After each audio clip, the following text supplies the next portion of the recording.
दोस्तों, क्या 2026 में आप इन्वेस्टमेंट स्टार्ट करना चाहते हो लेकिन कंफ्यूज हो कि कौन सा म्यूचुअल फंड सिलेक्ट करना है? तो ये वीडियो आपके लिए एकदम परफेक्ट सॉल्यूशन है।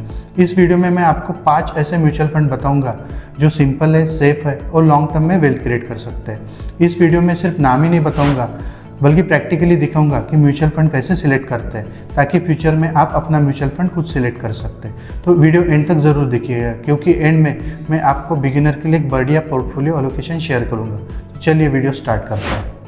Hello friends, my name is Rahul and welcome to my channel simple SIP life, जहां पे हम एसआईपी, म्यूचुअल फंड और वेल्थ क्रिएशन के बारे में डिस्कस करते हैं। दोस्तों, जब भी आप कोई म्यूचुअल फंड सिलेक्ट करते हो तो आपको 3 चीज़ें हमेशा याद रखनी है। पहला है गोल अलाइनमेंट, यानी कि आपको वो म्यूचुअल फंड जो सिलेक्ट कर रहे हो वो लॉन्ग टर्म के लिए सिलेक्ट कर रहे हो या शॉर्ट टर्म के लिए सिलेक्ट कर रहे हो। दूसरा है परफॉर्मेंस, मतलब उस फंड का पास्ट फ्यू ईयर्स में कैसा परफॉर्म किया, और आपको सिर्फ 1 साल का नहीं बल्कि 5 साल का मिनिमम परफॉर्मेंस देखना है, और वो भी उसके कैटेगरी एवरेज के अगेंस्ट में। अभी कैटेगरी एवरेज क्या है मैं आपको आगे बताऊंगा। तीसरा है कॉस्ट, यानी कि एक्सपेंस रेशियो। क्या होता है ना, हर एक म्यूचुअल फंड चलाने के लिए फंड मैनेजर, जिसको हम म्यूचुअल फंड मैनेजर बोलते हैं, वो एक अमाउंट चार्ज करता है जिसको हम एक्सपेंस रेशियो बोलते हैं। तो जो भी फंड आप सिलेक्ट कर रहे हो तो उसका एक्सपेंस रेशियो जरूर चेक कीजिएगा। और चौथा है रिस्क, यानी कि वो फंड हाई रिस्क है या लो रिस्क है। चलिए डायरेक्टली स्क्रीन पे चलते हैं और देखते हैं कि कैसे म्यूचुअल फंड सिलेक्ट करते हैं। अब हम जो भी म्यूचुअल फंड सिलेक्ट करने वाले हैं उसको हम 5 कैटेगरीज में डिवाइड कर लेते हैं। पहला है लार्ज कैप फंड, दूसरा है फ्लेक्सी कैप फंड, तीसरा है मिड कैप फंड, चौथा है स्मॉल कैप फंड और 5वां है मल्टी कैप फंड। अब ये म्यूचुअल फंड कैटेगरीज क्या होती है आपको डिटेल में समझना है तो ऊपर आई बटन पे ज़रूर क्लिक कीजिएगा जिसमें मैंने डिटेल में एक्सप्लेन किया है। चलिए अब कैटेगरी सिलेक्ट करते हैं जिसमें हम इक्विटी और लार्ज कैप सिलेक्ट करेंगे, और इसमें हम इंडेक्स फंड सिलेक्ट करते हैं।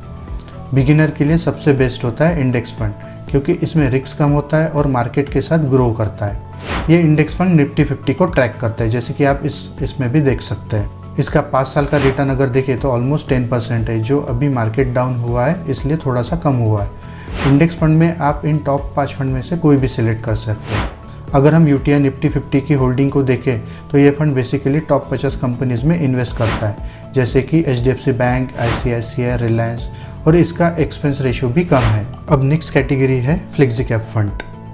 ये बिगिनर के लिए सबसे बेस्ट है क्योंकि इसमें लार्ज, मिड और स्मॉल तीनों का कॉम्बिनेशन होता है। इसमें सबसे बेस्ट है पारंपरिक फ्लेक्सी कैप फंड। अगर हम इस फंड की बात करें तो इस फंड ने अपनी कैटेगरी के फंड को बीट किया है। इस केस में कैटेगरी का मतलब ये है कि फ्लेक्सी कैप कैटेगरी में जितने भी फंड है उसमें इस फंड ने अच्छा रिटर्न दिया है। अगर आप पारंपरिक फ्लेक्सी कैप फंड को एचडीएफसी फ्लेक्सी कैप के साथ कंपेयर करेंगे तो 5 साल में एचडीएफसी फ्लेक्सी कैप ने पारंपरिक को बीट किया है। लेकिन मैं पारंपरिक फ्लेक्सी कैप फंड को इसलिए कंसीडर कर रहा हूँ क्योंकि ये इंडिया के साथ साथ ग्लोबल कंपनीज में भी इन्वेस्ट करता है।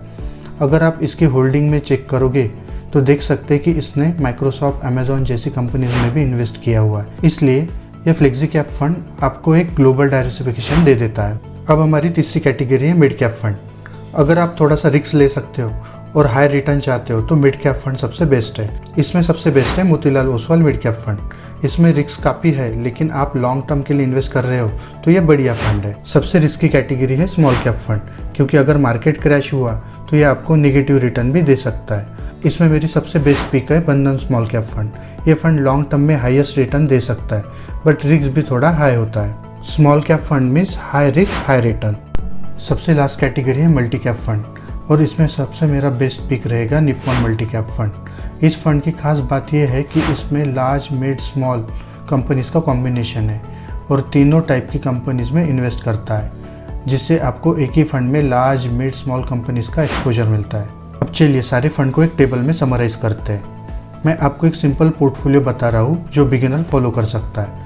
अगर आपके पास 1 लाख रुपीज़ है तो आप 20% ईच फंड में एलोकेट कीजिए। इससे आपको रिस्क भी कंट्रोल में रहेगा और ग्रोथ भी मिलेगी। दोस्तों, अगर ये वीडियो हेल्पफुल लगा हो तो लाइक कीजिए और उन दोस्तों के साथ शेयर कीजिए जो म्यूचुअल फंड में इन्वेस्ट करना चाहते हैं, और कमेंट्स में ज़रूर बताइएगा कि आपका फेवरेट म्यूचुअल फंड कौन सा है। और ऐसे फाइनेंशियल वीडियो के लिए सिंपल एसआईपी लाइफ को सब्सक्राइब कीजिएगा। चलिए मिलते हैं नेक्स्ट वीडियो में।